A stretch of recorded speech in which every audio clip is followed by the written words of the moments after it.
Bismillahirrahmanirrahim. Assalamualaikum warahmatullahi wabarakatuh. Nama saya Yogi Firmansyah, NI NIM 0512908886, program studi ilmu hukum. Saya dari UTT Ternate dan saat ini saya mengerjakan tugas praktik peradilan pidana FSIH 4210 kelas 93 dengan nama tutor mata kuliah Ibu Anis Nurhat Nadiroh. Pada sesi pertama, tugas yang saya lakukan adalah membuat surat kuasa khusus.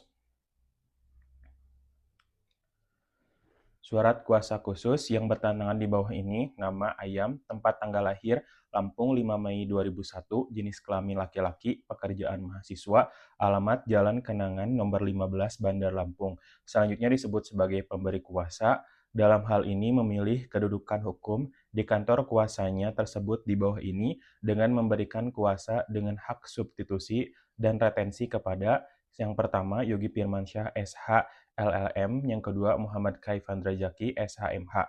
Kesemuanya beralamat di Law Office Yogi and Partners, beralamat di Jalan Kiai Haji Abdullah bin Nuh nomor 112 Bandar Lampung, telepon 0263 21387 089654 1996.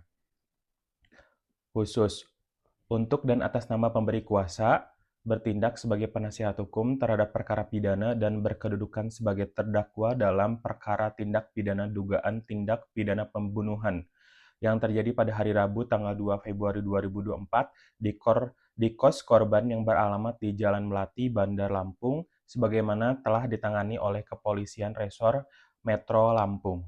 Untuk itu, penerima kuasa baik sendiri dan atau bersama-sama diberikan hak dan wewenang. Yang pertama, memberi nasihat hukum, melakukan pendampingan dan pembelaan terhadap pemberi kuasa dalam setiap proses hukum, baik pada tingkat penyidikan, penuntutan, maupun pemeriksaan di pengadilan.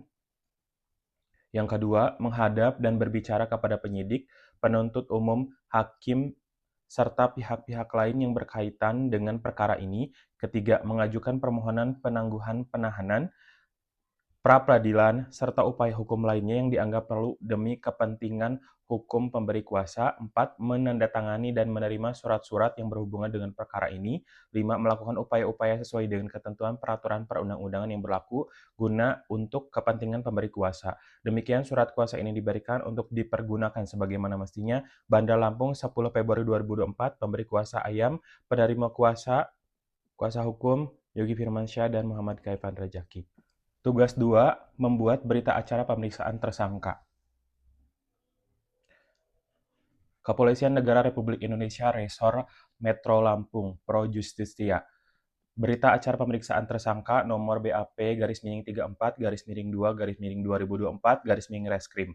Pada hari ini Jumat tanggal 4 bulan Februari 2024, pukul 14.00 WIB bertempat di ruang unit reserse kriminal Polres Metro Lampung. Saya Yogi Firmansyah SHMH, pangkat Inspektur 1 Polisi NRP 96012345 selaku penyidik reserse kriminal Polres Metro Lampung berdasarkan surat perintah penyidikan nomor SP sidik _45_2_2024 Reskrim telah melakukan pemeriksaan terhadap seorang yang diduga sebagai tersangka bernama Ayam bin Sukardi Burung, umur 23 tahun, lahir di Lampung tanggal 12 Januari 2001, agama Islam, pekerjaan mahasiswa Universitas Bumi, Fakultas Ilmu Pengetahuan dan Budaya, Prodi Bahasa Sanskerta, alamat di Jalan Melati nomor 45 Bandar Lampung, kebangsaan Indonesia. Hasil pemeriksaan didapat berdasarkan pada keterangan investigasi sebagai berikut. Berikut merupakan pertanyaan sekaligus dengan jawaban. Adapun pertanyaan sebagai berikut. Yang pertama, apakah saudara mengetahui alasan saudara diperiksa? Jawabannya, ya saya tahu, saya diperiksa karena telah membunuh teman saya sendiri yang bernama Bebek di kamar kosnya pada hari Rabu tanggal 2 Februari 2024. Kemudian pertanyaan kedua, coba saudara ceritakan kronologi kejadian. Kemudian terdakwa menjawab, pada hari Rabu siang saya datang ke kos Bebek seperti biasa. Kami sempat ngobrol dan menonton film di laptop. Saya sebenarnya sudah membawa pisau lipat dari rumah yang saya simpan di jok motor. Saat di kamar kami sempat berbincang soal tugas kuliah dan saya curhat soal kesulitan bayar kos dan pinjaman online. Korban menanggapinya dengan nada sombong, saya merasa tersinggung dan emosi. Saat hendak pulang, saya keluarkan pisau dari saku celana dan langsung menusukkan ke arah dada korban. Korban sempat membawa dan menggigit tangan saya, tapi saya terus menusuk beberapa kali hingga dia tidak bergerak lagi. Kemudian pertanyaan nomor 3, dari mana saudara mendapatkan alat untuk membunuh korban tersebut? Kemudian terdakwa menjawab, pisau itu saya beli seminggu sebelumnya di toko online. Saya awalnya beli cuma untuk jaga diri, tetapi setelah menonton film Narcos di Netflix, saya mulai punya ide melakukan hal ekstrim tersebut. Kemudian pertanyaan selanjutnya, apa motif saudara melakukan pembunuhan? Jawabannya, saya iri dengan korban karena dia selalu tampil lebih sukses, banyak uang dari keluarganya dan sering pamer barang-barang mahal. Saya juga sedang tertekan karena menunggak bayar kos dan punya utang pinjol. Kemudian pertanyaan selanjutnya, apakah saudara lakukan setelah apa yang saudara lakukan setelah korban meninggal dunia? Jawabannya, saya yakin korban meninggal, saya panik, lalu saya bungkus jasadnya pakai plastik besar dan spray kasur, lalu saya taburi pengharum ruangan biar tidak bau. Setelah itu saya ambil laptop, dompet, dan ponsel korban, lalu saya kunci pintu kos dari luar dan pergi. Untuk pertanyaan selanjutnya, barang apa saja yang saudara ambil dari korban? Jawabannya, saya ambil laptop MacBook, dompet berisi uang sekitar Rp500.000 dan kartu identitas serta ponsel korban. Pertanyaan selanjutnya, apakah ada orang lain membantu saudara dalam melakukan perbuatan ini? Untuk jawabannya tidak ada, saya melakukannya semua sendiri, tidak ada yang tahu selain saya. Kemudian pertanyaan selanjutnya, dari mana saudara mendapatkan ide melakukan perbuatan ini? Jawabannya, ide itu muncul setelah saya menonton serial Narcos di Netflix. Dari situ saya berpikir kalau dengan membunuh dan mengambil barang korban, saya bisa mendapat uang untuk bayar utang. Kemudian nomor 9, bagaimana reaksi korban saat saudara menusuknya? Kemudian jawabannya, korban kaget dan langsung berusaha menangis, sempat menggigit tangan saya, tetapi saya terus menyerang dan menusuk bagian leher serta dada sampai dia terjatuh dan tidak bergerak lagi. Setelah setelah berita acara pemeriksaan ini selesai dibuat, kemudian dibacakan kembali kepada yang diperiksa, dan yang diperiksa menyatakan setuju dan membenarkan semua keterangan yang tertulis tersebut di atas. Untuk menguatkan keterangan ini, yang diperiksa membubuhkan tanda tangan di bawah ini. Yang diperiksa Ayam bin Sukardi tertandatangani. Dengan demikian, berita acara pemeriksaan yang dibuat dengan sebenar-benarnya dan atas kekuatan sumpah jabatan kemudian ditutup dan ditandatangani di Metro Lampung pada hari dan tanggal tersebut di atas. Yang memeriksa penyidik Yogi Firmansyah SHMH, Inspektur Polisi 1, tertandatangan. Tugas pada sesi 3 membuat surat dakwaan. Kejaksaan Republik Indonesia, Kejaksaan Tinggi Lampung, Kejaksaan Negeri Metro. Kejaksaan Republik Indonesia, Kejaksaan Negeri Metro Pro Justitia. Surat dakwaan nomor register perkara PDM strip 265 garis miring M.2.27 garis miring EQ.1 garis miring 04 garis miring 2024. Identitas terdakwa, nama lengkap Ayam, tempat dan tanggal lahir Lampung 12 Januari 2001, umur 23 tahun, jenis kelamin laki-laki, kewarganegaraan Indonesia, tempat tinggal Jalan Melati nomor 10, Kelurahan Kedaton, Bandar Lampung, agama Islam, pekerjaan mahasiswa, pendidikan mahasiswa, program studi bahasa Sanskerta, Fakultas Ilmu Pengetahuan Budaya Universitas Bumi. Penahanan. Terdakwa ditahan dengan jenis penahanan rutan oleh yang pertama penyidik Polres Metro Lampung sejak tanggal 4 Februari 2024 sampai tanggal 16 Februari 2024. Kedua, penuntut umum Kejaksaan Negeri Metro Lampung sejak tanggal 16 Februari 2024 sampai dengan tanggal 23 Februari 2024 dan diperpanjang dari tanggal 24 Februari 2024 sampai dengan 27 Februari 2024. Dakwaan. Bahwa terdakwa Ayam pada hari Rabu tanggal 2 Februari 2024 sekitar pukul 20.00 WIB atau waktu lain yang masih masuk dalam waktu tersebut bertempat di indikos korban bebek di Kecamatan Kedaton, Kota Metro Lampung telah melakukan tindak pidana pembunuhan berencana sebagaimana diancam pidana dalam pasal 340 KUHP junto pasal 55 ayat 1 ke 1 KUHP dengan uraian sebagai berikut. bahwa perbuatan terdakwa melakukan dengan sengaja dan dirancangkan terlebih dahulu, yaitu sebelumnya terdakwa sudah menyimpan pisau lipat di dalam jok motornya dengan maksud digunakan untuk membunuh korban. Pada hari kejadian, terdakwa datang ke kos korban dan berpura-pura berkunjung seperti biasa. Setelah berbincang-bincang, terdakwa berpura-pura hendak pulang, kemudian mengeluarkan pisau dari saku celana dan langsung menusukkan ke tubuh korban. Korban sempat melakukan perlawanan dengan menggigit tangan terdakwa, namun terdakwa terus melakukan penusukan berulang kali ke bagian leher dan dada korban sehingga korban meninggal dunia. Setelah memastikan korban meninggal dunia, terdakwa membungkus jasad korban menggunakan plastik besar dan sprei kasur, menaburkan pengawet dan wewangian agar mayat tidak cepat membusuk kemudian meninggalkan lokasi. Dari tempat kejadian perkara, terdakwa mengambil barang-barang milik korban berupa satu unit laptop MacBook, satu dompet berisi uang tunai, dan satu buah ponsel. Bahwa akibat dari perbuatan terdakwa tersebut, korban meninggal dunia dengan luka tusuk pada bagian dada dan leher sebagaimana dinyatakan dari hasil visum et repertum Rumah Sakit Umum Daerah Metro Lampung. Bahwa perbuatan terdakwa dilakukan karena motif iri dan faktor ekonomi, yakni terdakwa merasa iri terhadap kesuksesan korban dan membutuhkan uang untuk membayar kos serta pinjaman online. Bahwa sebelum melakukan perbuatannya, terdakwa terinspirasi dari adegan pembunuhan dalam film Narcos di Netflix yang menunjukkan adanya rencana dan niat sadar sebelum membunuh korban. Dengan demikian, perbuatan terdakwa Ayam telah memenuhi unsur-unsur, yaitu barang siapa dengan sengaja dan dengan rencana terlebih dahulu menghilangkan nyawa orang lain sebagaimana diatur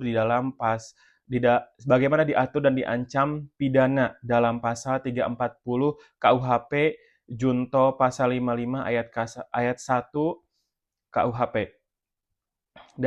Bahwa jika pengadilan berpendapat lain, maka perbuatan terdakwa juga dapat dikualifikasikan sebagai pembunuhan tanpa perencanaan sebagaimana diatur dalam pasal 338 KUHP, yaitu barang siapa dengan sengaja merampas nyawa orang lain dihukum karena pembunuhan dengan pidana penjara paling lama 15 tahun. Selain melakukan pembunuhan, terdakwa juga mengambil barang-barang milik korban setelah korban meninggal dunia, berupa satu unit laptop MacBook, satu buah dompet berisi uang tunai, dan satu buah unit ponsel. Dengan demikian, perbuatan terdakwa Ayam juga memenuhi unsur tindak pidana pencurian dengan kekerasan, sebagaimana dimaksud dalam pasal 365 ayat 3 KUHP, karena dilakukan dengan kekerasan dan mengakibatkan orang lain mati. Berdasarkan uraian tersebut, jaksa penuntut umum berpendapat bahwa terdakwa Ayam secara sah dan meyakinkan telah bersalah melakukan tindak pidana pembunuhan yang direncanakan terlebih dahulu dan disertai pencurian dengan kekerasan yang mengakibatkan mati korban, sebagaimana diatur dan diancam pidana dalam pasal 340 KUHP junto pasal 365 ayat 3 KUHP junto pasal 55 ayat ke-1 KUHP Metro 27 Februari 2024. Penuntut umum Prasetya Jati SHMH NIP tertandatangani dan Willy Alfian SHMH NIP tertandatangani. Pada tugas sesi keempat, membuat surat eksepsi atau nota keberatan. Surat eksepsi atau nota keberatan nomor perkara PDM garis miring strip 45 garis miring 2 garis miring 2024 garis miring PN titik BDL. Kepada yang terhormat Majelis Hakim Pengadilan Negeri Bandar Lampung di Bandar Lampung.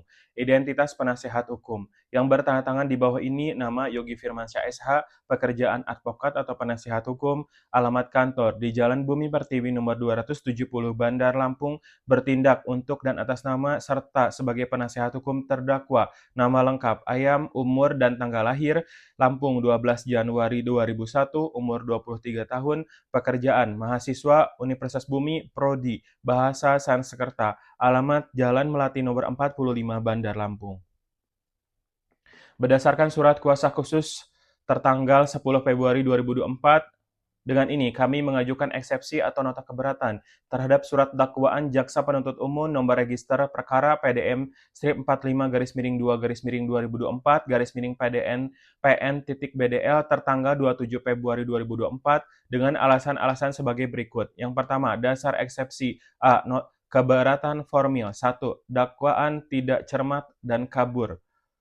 Obstur libel. Jaksa penuntut umum mendakwa terdakwa dengan pasal 340 KUHP tentang pembunuhan berencana yang berbunyi barang siapa dengan sengaja dan dengan rencana terlebih dahulu merampas nyawa orang lain diancam karena pembunuhan dengan rencana dengan pidana mati atau penjara seumur hidup atau selama waktu tertentu paling lama 20 tahun.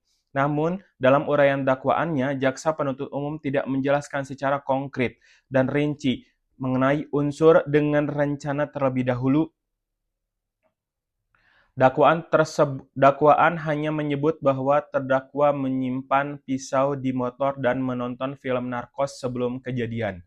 Padahal berdasarkan doktrin hukum dan jurisprudensi Mahkamah Agung, antara lain putusan MA nomor 42K/KR/1965, unsur perencanaan harus memenuhi 3 syarat, yaitu yang pertama, adanya niat yang timbul jauh sebelum pelaksanaan, 2, adanya kesempatan yang cukup untuk berpikir tenang sebelum melakukan niat tersebut. 3. Adanya pelaksanaan niat setelah pertimbangan yang matang. Dakwaan jaksa tidak menunjukkan kapan dan di mana niat itu timbul, serta tidak membuktikan adanya jeda waktu cukup antara niat dan pelaksanaan. Oleh karena itu, dakwaan tidak memenuhi syarat formil pasal 143 ayat 2 huruf B KUHP yang mewajibkan uraian dakwa harus jelas, cermat, dan lengkap. Kedua, identitas barang bukti tidak diperjelas. Jaksa menyebut adanya barang bukti berupa laptop MacBook, dompet, dan ponsel milik korban yang diambil terdakwa. Namun dakwaan tidak menjelaskan apakah pengambilan barang tersebut merupakan tindak pidana pencurian pasal 362 KUHP atau hanya merupakan akibat dari tindak pembunuhan.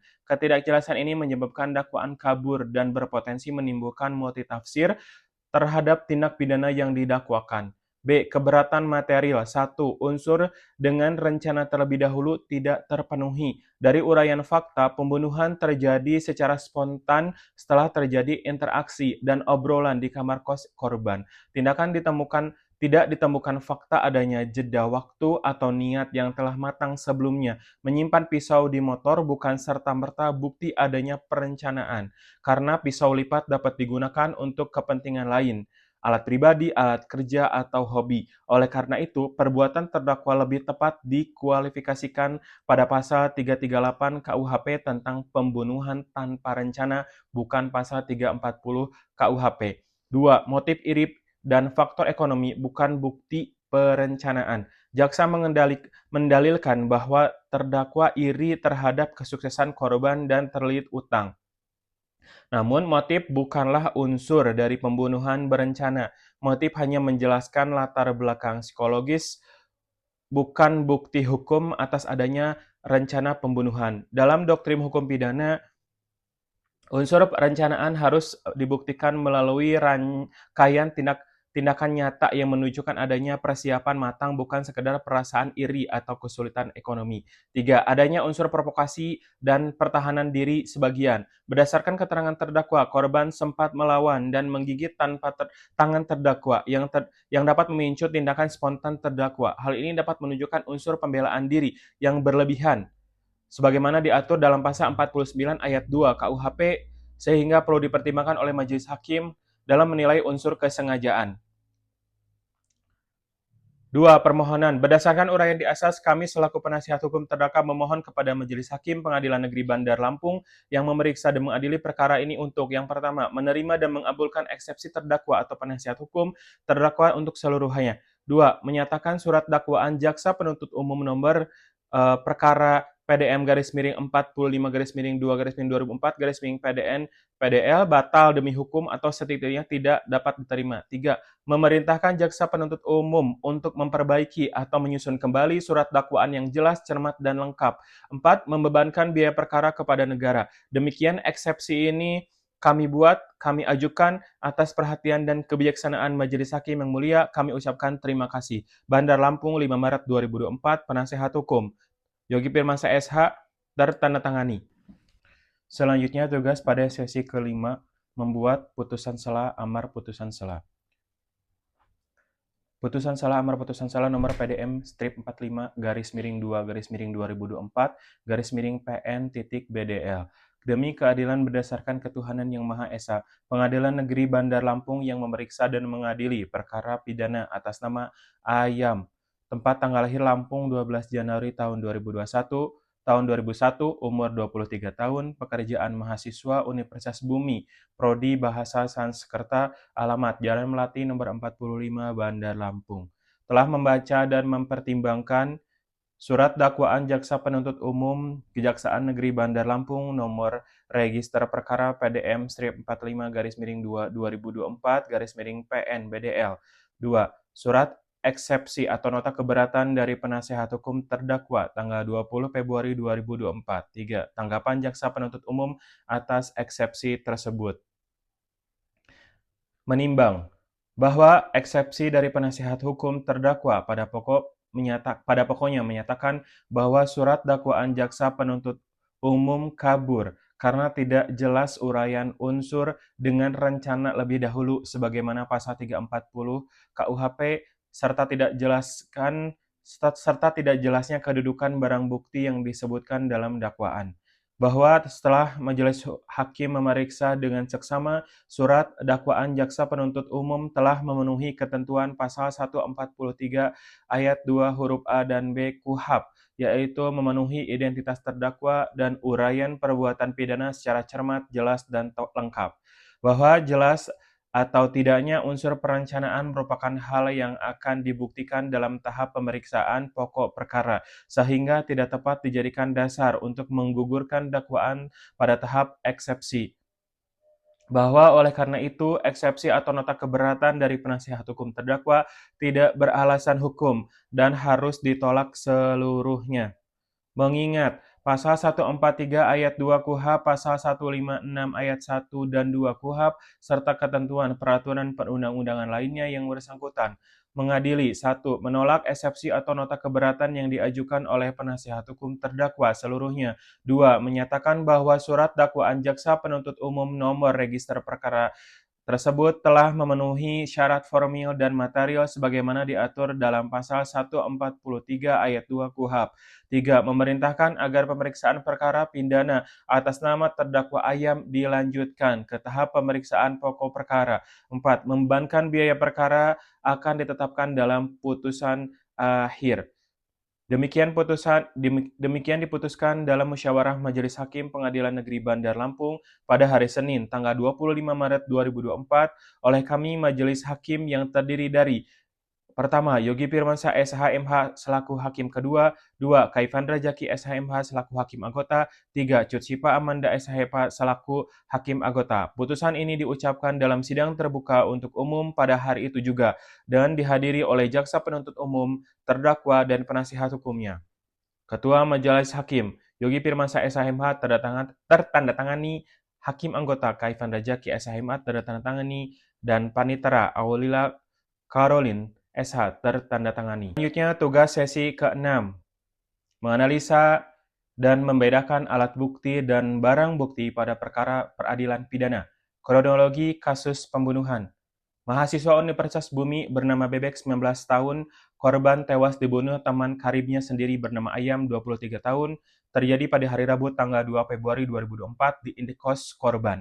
Ayam kemudian ditangkap oleh Polres Metro Lampung pada hari Jumat tanggal 4 bulan Februari 2024. Keduanya diketahui merupakan mahasiswa program studi Bahasa Sanskerta Fakultas Ilmu Pengetahuan Budaya Universitas Bumi. Di tempat kejadian perkara pembunuhan, ada barang-barang milik korban yaitu yang diambil pelaku berupa laptop MacBook, dompet, dan ponsel. Penemuan jenazah korban bermula ketika keluarga tidak bisa menghubungi korban selama hampir 2 minggu, tidak ada kabar. Kemudian keluarga korban mengunjungi kos. Ketika di kos, pintu telah digedor oleh keluarga cukup lama, yakni 1 jam. Kemudian menghubungi pemilik kos dan berhasil dibuka. Terlihat di dalam kamar korban terbungkus plastik besar dilapisi juga dengan sprei kasur dan ditaburi pengawet serta wewangian. Diduga hal tersebut dilakukan oleh pelaku agar jasad korban tidak mudah membusuk. Berdasarkan keterangan dari beberapa tetangga kos korban, mereka melihat korban sering pergi dan bersama dengan pelaku dan beberapa kawan lainnya, terkadang kawannya si beruang yang merupakan kasih korban.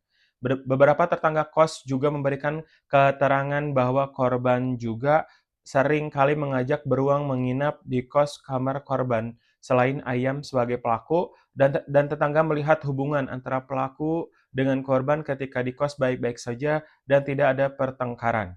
Kemudian setelah diperiksa berdasarkan CCTV dan keterangan saksi-saksi di kos korban, akhirnya polisi menetapkan Ayam sebagai pelaku pembunuhan, dan kepolisian menyatakan bahwa yang pertama, pelaku membunuh dikarenakan faktor iri dan ekonomi. Dua, pelaku iri dengan kesuksesan korban dan terlilit bayar kos serta pinjaman online.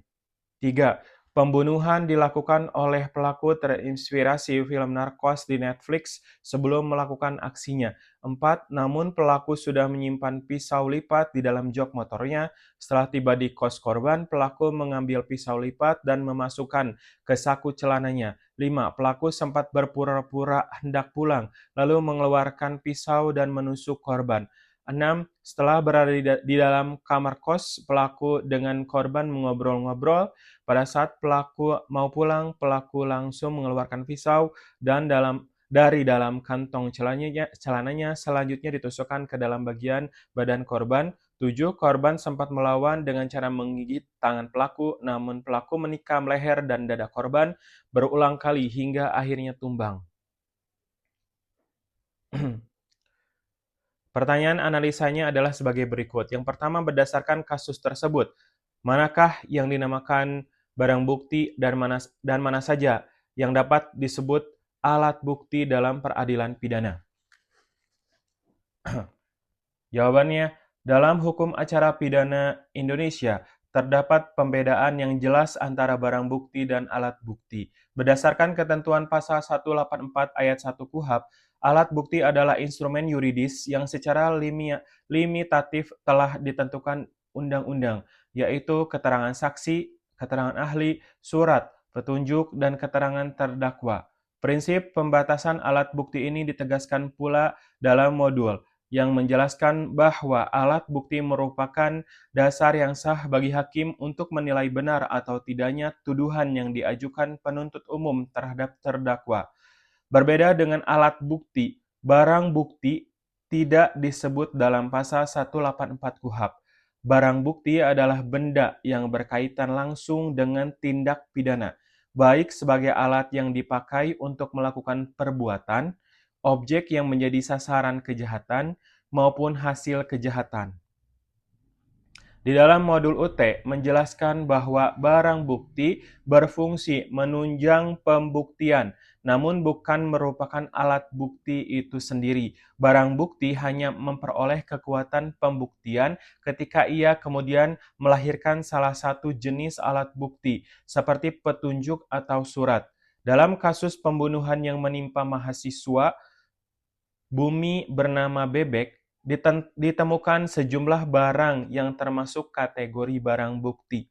Pisau lipat yang digunakan pelaku untuk menusuk korban merupakan barang bukti yang berfungsi sebagai alat melakukan kejahatan. Selain itu, plastik besar, spray, serta bahan pengawet dan wewangian yang digunakan untuk membungkus dan mengurangi bau jenazah juga termasuk barang bukti karena memiliki hubungan langsung dengan upaya pelaku menutupi tindak pidananya. Barang-barang milik korban yang diambil pelaku setelah pembunuhannya itu seperti laptop MacBook, dompet, dan ponsel digolongkan sebagai barang bukti hasil kejahatan karena merupakan benda yang diambil secara melawan hukum setelah terjadinya pembunuhan. Rekaman CCTV yang menunjukkan aktivitas pelaku di kamar kos korban juga merupakan barang bukti secara fisik. Meskipun isi rekamannya akan diklasifikasikan sebagai alat bukti berupa petunjuk atau surat, sementara itu alat bukti dalam kasus ini mencangkup beberapa hal. Pertama, terdapat keterangan saksi, yaitu keluarga korban yang menemukan jenazah serta tetangga kos yang mengetahui hubungan korban dan pelaku, termasuk kebiasaan mereka terlihat bersama. Informasi ini menjadi alat bukti sah karena memberikan gambaran situasi sebelum dan sesudah tindak pidana yang relevan untuk mempersoalkan keberatan pelaku dan korban pada waktu tertentu. Kedua, keterangan ahli, terutama dari dokter forensik yang melakukan autopsi terhadap tubuh korban. Keterangan ini akan menjelaskan penyebab kematian, jenis luka, dan waktu kematian sehingga membantu merangkai peristiwa pembunuhan secara ilmiah.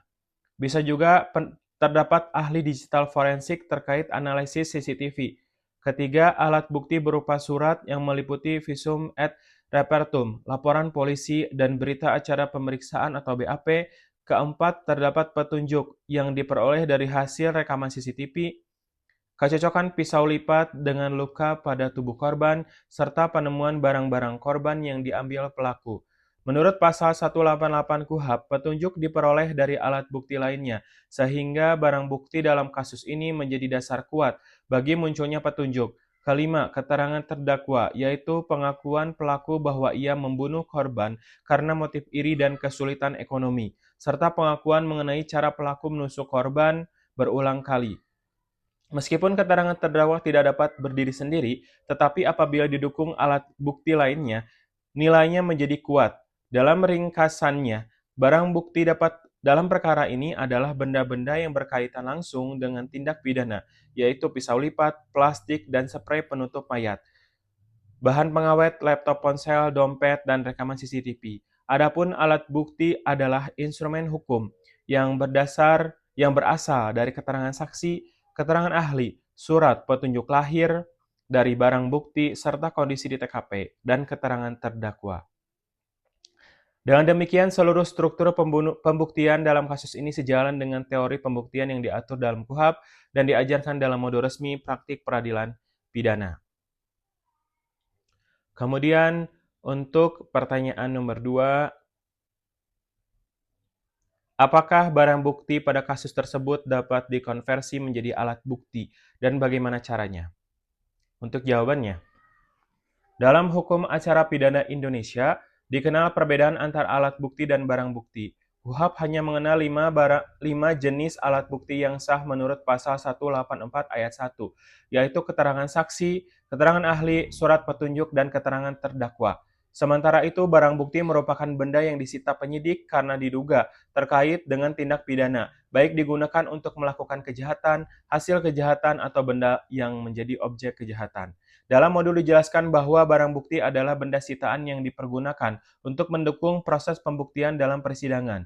Karena KUHP tidak memasukkan barang bukti sebagai alat bukti yang berdiri sendiri, maka barang bukti harus dikonversi terlebih dahulu melalui mekanisme pembuktian tertentu agar dapat memiliki nilai pembuktian yang sah. Dengan kata lain, barang bukti hanya akan berfungsi apabila ia menghasilkan atau mendukung terwujudnya alat bukti yang sah menurut pasal 184 KUHP. Proses konversi ini dilakukan dengan berbagai cara sesuai karakter barang bukti. Barang bukti dapat diubah menjadi alat bukti petunjuk. Pasal 188 KUHP menyatakan bahwa petunjuk diperoleh dari perbuatan, kejadian, atau keadaan yang karena penyesuaiannya menunjukkan telah terjadi tindak pidana dan siapa pelakunya. Dalam kasus pembunuhan yang melibatkan pelaku ayam dan korban bebek, barang bukti seperti pisau lipat, plastik besar, sprei berlumur darah, serta barang-barang milik korban yang dicuri seperti laptop, ponsel, dan dompet dapat menjadi dasar terciptanya petunjuk.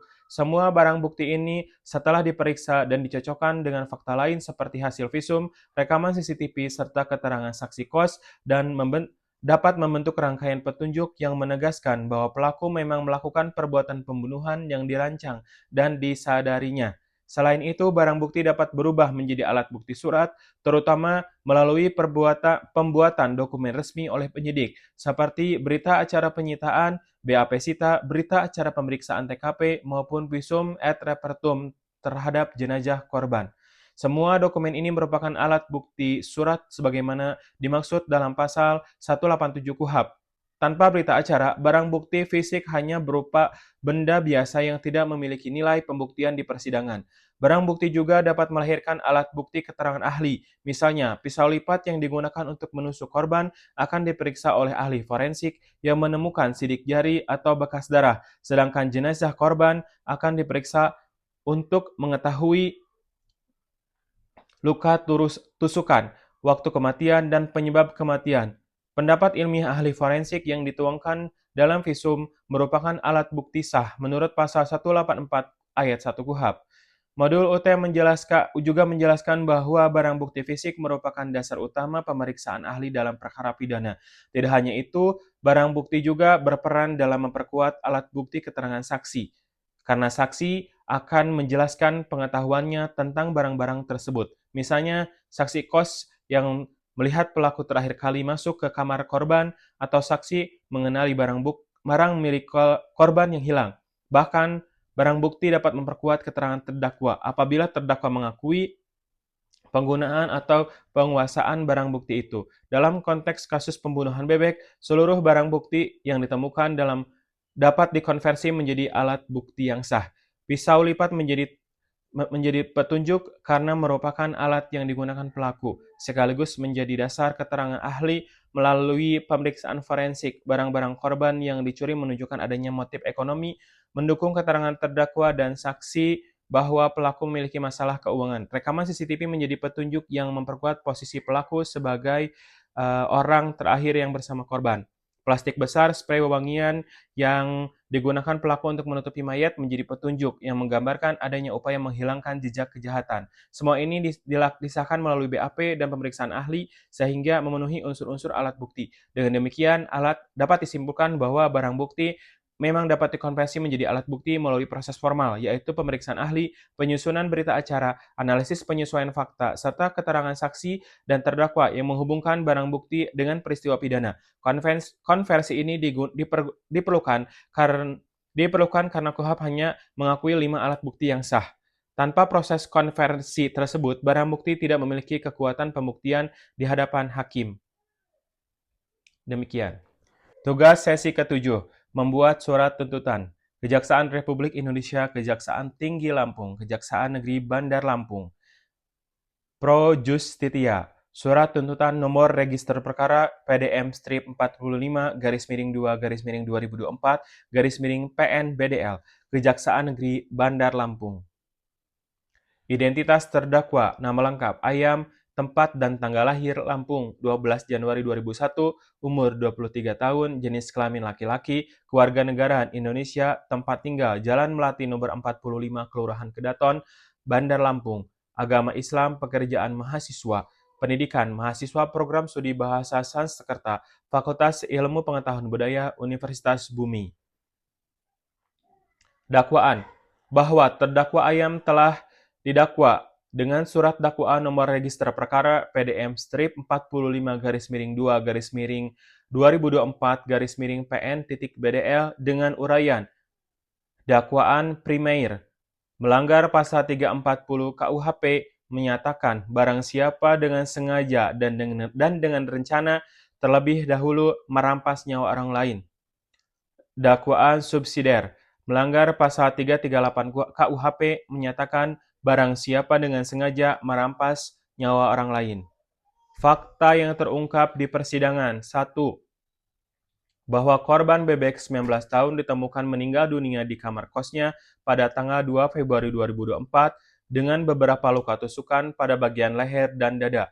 2. Bahwa terdakwa Ayam merupakan orang terakhir yang terlihat bersama korban sebelum korban dinyatakan hilang. 3. Bahwa terdakwa membawa pisau lipat yang sudah lama disimpan di dalam jok motornya dan kemudian digunakan untuk melakukan serangan mematikan terhadap korban. 4. Bahwa setelah memastikan korban meninggal, terdakwa mengambil barang-barang milik korban berupa MacBook, dompet, dan ponsel.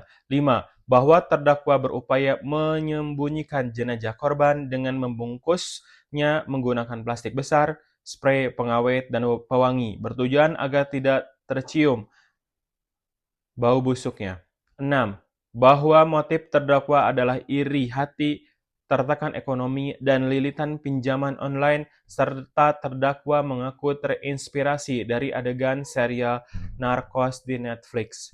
7. Bahwa keterangan saksi-saksi tetangga kos pada pokoknya menyatakan bahwa hubungan luar terdakwa dan korban terdakwa tampak baik, sehingga perbuatan terdakwa dilakukan secara diam-diam dan terencana.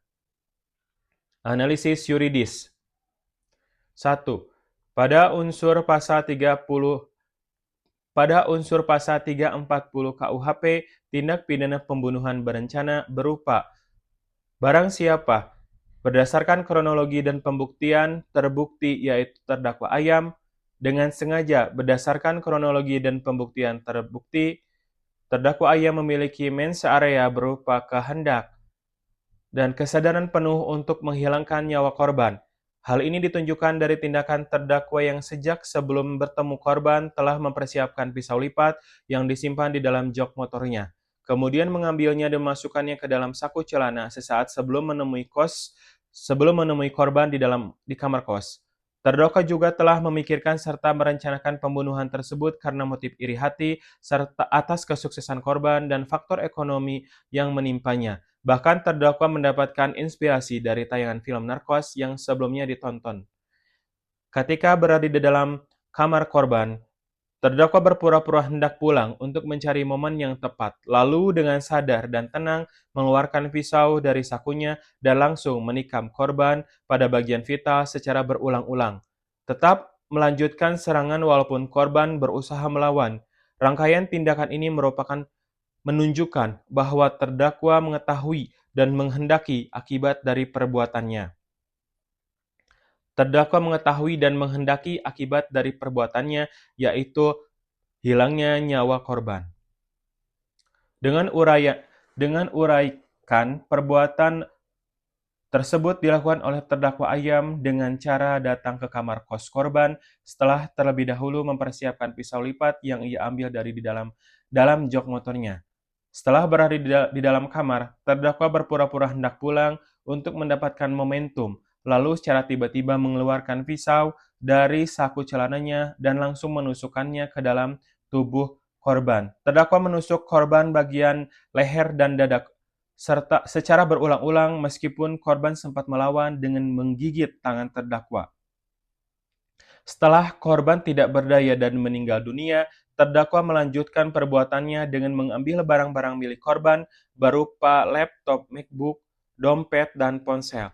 Terdakwa kemudian melakukan tindakan lanjutnya berupa membungkus jasad korban menggunakan plastik besar, spray, serta menaburkan pengawet dan wewangian agar bau mayat tidak tercium, lalu meninggalkan korban di dalam kamar kos. Mengakibatkan korban bebek mengalami luka tusukan berulang pada bagian leher dan dada korban yang menyebabkan pendarahan hebat serta kegagalan fungsi organ vital, sehingga korban meninggal dunia di tempat kejadian. Tindakan terdakwa juga mengakibatkan jasad korban dibiarkan tidak ditemukan selama hampir 2 minggu, yang menimbulkan trauma bagi keluarga dan masyarakat sekitar, serta mengakibatkan hilangnya barang-barang milik korban seperti laptop, dompet, dan ponsel yang diambil oleh terdakwa setelah melakukan pembunuhan. Berdasarkan hal demikian, maka dikonklusikan semua unsur pasal 340 KUHP terpenuhi. 2. Unsur pasal 338 KUHP pembunuhan biasa berupa barang siapa yakni terdakwa Ayam, seorang laki-laki berusia 23 tahun, mahasiswa Universitas Bumi yang berdasarkan fakta persidangan terbukti sebagai orang yang terakhir bersama korban di kamar kos pada saat terjadinya peristiwa serta orang yang melakukan tindakan penusukan hingga menyebabkan korban meninggal dunia. Dengan perbuatan tersebut dilakukan oleh terdakwa Ayam dengan cara datang ke kamar kos korban, kemudian mengeluarkan pisau lipat yang sebelumnya telah disimpan di dalam saku celananya dan secara tiba-tiba menusukkan pisau tersebut ke dalam tubuh korban. Terdakwa melakukan penusukan berulang kali pada bagian leher dan dada korban meskipun korban sempat melawan dengan menggigit tangan terdakwa. Setelah memastikan korban tidak lagi bergerak dan meninggal, terdakwa mengambil barang-barang milik korban dan meninggalkan korban dalam kondisi terbungkus plastik serta ditaburi pengawet dan wewangian agar jasadnya tidak cepat tercium. Mengakibatkan korban bebek mengalami luka tusukan berulang pada bagian leher dan dada yang menyebabkan pendarahan hebat dan kerusakan organ vital, sehingga korban meninggal dunia di tempat kejadian. Perbuatan terdakwa juga mengakibatkan jasad korban dibiarkan berada di dalam kamar kos hampir selama 2 minggu tanpa ditemukan, sehingga menimbulkan penderitaan bagi keluarga korban serta menghilangkan barang-barang milik korban yang diambil oleh terdakwa setelah melakukan pembunuhan. Berdasarkan hal demikian, maka dikonklusikan unsur pasal 338 KUHP juga terpenuhi. Namun, karena dakwaan primer telah terbukti, maka dakwaan subsidiar tidak dipertimbangkan lebih lanjut. Hal-hal yang memberatkan dan meringankan. 1. Hal-hal yang memberatkan. Perbuatan terdakwa menghilangkan nyawa korban secara kejam dengan menusuk bagian vital tubuh korban secara berulang kali. 2. Tindakan terdakwa dilakukan secara terencana dengan mempersiapkan pisau dan memilih waktu yang tepat untuk menyerang korban. Perbuatan terdakwa menyembunyikan jasad korban dengan membungkus menggunakan plastik, spray pengawet, dan wewangian agar kematian korban tidak cepat diketahui. Terdakwa mengambil barang-barang milik korban berupa laptop, dompet, dan ponsel setelah pembunuhannya. Terdakwa menimbulkan penderitaan mendalam bagi keluarga korban karena jenazah baru ditemukan hampir 2 minggu setelah peristiwa. Terdakwa tidak menunjukkan penyesalan yang sungguh-sungguh atas perbuatannya berdasarkan sikapnya selama proses pemeriksaan. 2. Hal-hal yang dapat meringankan. Terdakwa bersikap sopan selama persidangan, terdakwa mengakui perbuatannya dan memberikan keterangan yang memudahkan proses persidangan. Terdakwa belum pernah dihukum sebelumnya, terdakwa masih berusia relatif muda sehingga masih dapat dibina. Tuntutan. Berdasarkan uraian di atas, Jaksa Penuntut Umum memohon kepada Majelis Hakim Pengadilan Negeri Bandar Lampung untuk menjatuhkan putusan. 1. Menyatakan terdakwa Ayam terbukti secara sah dan meyakinkan bersalah melakukan tindak pidana dengan sengaja dan dengan rencana terlebih dahulu merampas nyawa orang lain sebagaimana diatur dalam pasal 340 KUHP. 2. Menjatuhkan pidana kepada terdakwa Ayam dengan pidana penjara selama 20 tahun. Menetapkan barang bukti berupa 1. Berupa 1 buah pisau lipat, 2. Berupa 1 buah unit laptop MacBook, 3. Berupa 1 buah dompet, 4. Berupa 1 buah ponsel, 5. Berupa plastik besar, spray pengawet dan wewangian untuk dirampas dan dimusnahkan, 6. Membebankan biaya perkara kepada terdakwa. Penutup, demikian surat tuntutan ini dibuat untuk dipergunakan sebagaimana mestinya. Bandar Lampung, 1 April 2024, Jaksa Penuntut Umum, Kejaksaan Negeri Bandar Lampung, Yogi Firmansyah, SHMH, NIP 1996031 2022 0310003 tertanda tangani. Demikian.